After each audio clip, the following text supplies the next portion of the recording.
At this point, I'd like you to take a moment and think about the following question. How many total heads would you expect to get in 5 flips of a fair coin? I'll give you a moment here to turn it over in your head.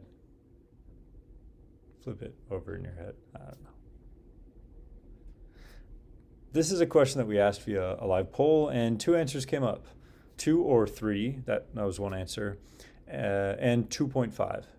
Now, in a way, both are right. In colloquial terms, I would expect to get a 2 or a 3, but in statistical terms, I'd expect to get a 2.5.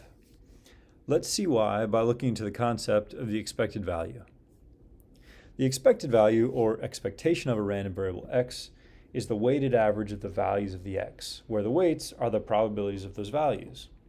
So we write out that the expected value of x, that's a capital E of the random variable x, is the sum over all values that x can take of the product of those values x sub I times the probability that they occur. And this is a quantity that's so central to random variables that it's actually given a Greek letter, thought of as a parameter, and that Greek letter is mu, written like this. Let me demonstrate this process of finding the expected value of a random variable by looking at the total number of heads in 5 coin flips. The expected value of y is 0 times the probability of y being 0 plus, and so on and so forth, plus 5 times the probability that y is a 5. Now, each one of these probabilities can be further expanded out by plugging in the probability mass function of the binomial distribution. For now, we'll skip the messy algebra and just note the following important points when working with expected values. To start, an expected value is a fixed number. It's not a random variable. It's also analogous to the long-run average. It's in the same units as the random variable. It also doesn't need to be a possible value of that random variable. And graphically, it is the center of the probability distribution. Okay, so expected values, they have certain mathematical properties that can save you a lot of time and effort. To start, if you're looking at a random variable z that is a linear function of the random variable x, a linear function just meaning that it is of this form, it can be multiplied by a constant, you can add a constant a and b, but that's about it. Then you can express the expected value of that linear transformation, z, as you can initially just swap in that linear transformation, and then you can push through the expected value and pull out the a to get the formulation of a times the expected value of x plus b. Okay, so that's called the how it behaves under a linear transformation. It also has certain properties, expected values, under additivity. So if we define a random variable w to be x1 plus x2, the sum of 2 random variables, we can find its expected value simply by summing the expected value of x1 plus the expected value of x2. These two properties can be combined to make a third property that's kind of deceivingly simple but amazingly powerful. It's called the linearity of expectation. Let's define a random variable v that is a times the random variable x1 plus b times the random variable x2. We can write the expected value of that random variable at the end of the day as a times the expected value of x1 plus b times the expected value of x2. All right, so at this point you should have at least 2 questions. The first maybe is, where do these properties come from? I just kind of demonstrated some weird properties of this e function. They did not come down on stone tablets somewhere.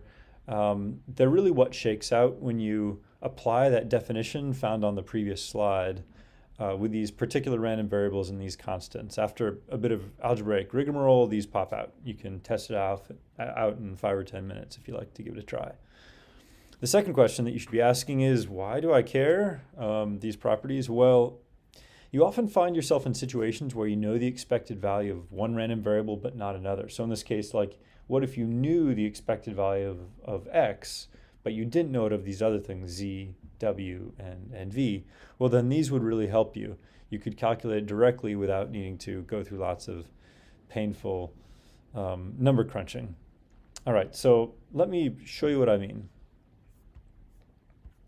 Let's go through now and find the expected values of the generic Bernoulli and binomial distributions.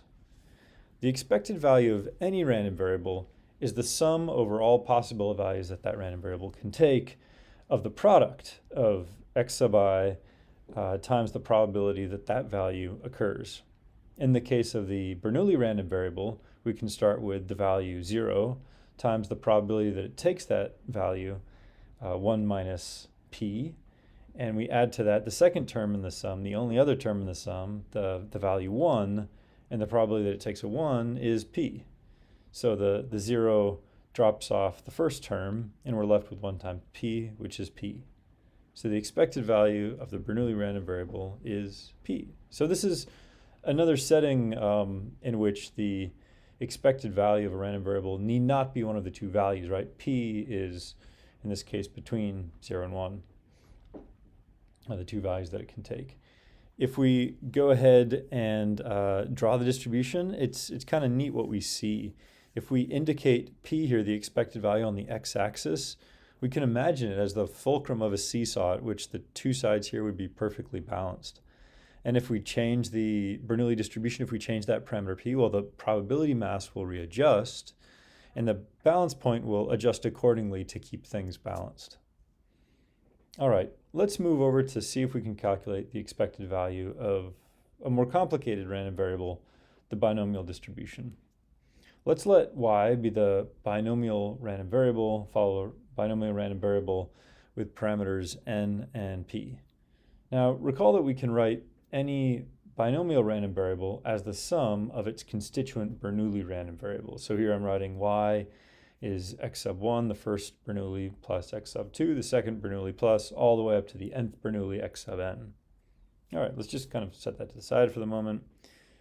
If we're trying to calculate the expected value of y, now we could go back and do as we did for the Bernoulli. We could like trot out the definition of what expected value means and start summing over all of the different values that it can take. Just keep in mind the binomial, like the number of values that it can take scales with n. You know, it's n plus 1 because it can also take the value of 0. So that could be a really long sum. And in the case of the binomial distribution, we also have to calculate those binomial probabilities. There's that binomial coefficient that has all those factorials. So that actually could be a pretty hairy calculation. But we can save ourselves quite a bit of time, quite a bit of pain, if we apply those properties that we saw previously. So instead of trotting out the definition of expected value, let's just say, let's swap in that definition of the binomial as the sum of the Bernoulli. So the expected value of y is going to be the expected value of x sub 1 plus x sub 2 all the way to x sub n. Now, all we need to do here is apply the property of the linearity of expectation, or really just additivity, to decompose that into the expected value of the first x plus the expected value of the second x plus the expected value of the nth x at the end of the day. Now, each one of these, because they're binomial, needs to follow the same distribution, have the same p. So that first expected value, that one's p. The second expected value, that one's p. The nth one is also p. So in total here, we have n different p's for an final expected value of n times p. So we can go ahead and look at the draw another distribution. Here's that binomial distribution of 5 coin flips. And instead of having to compute all those binomial coefficients and probabilities, we can simply calculate n times p. So here n was 5, p was 0.5. It's a coin flip.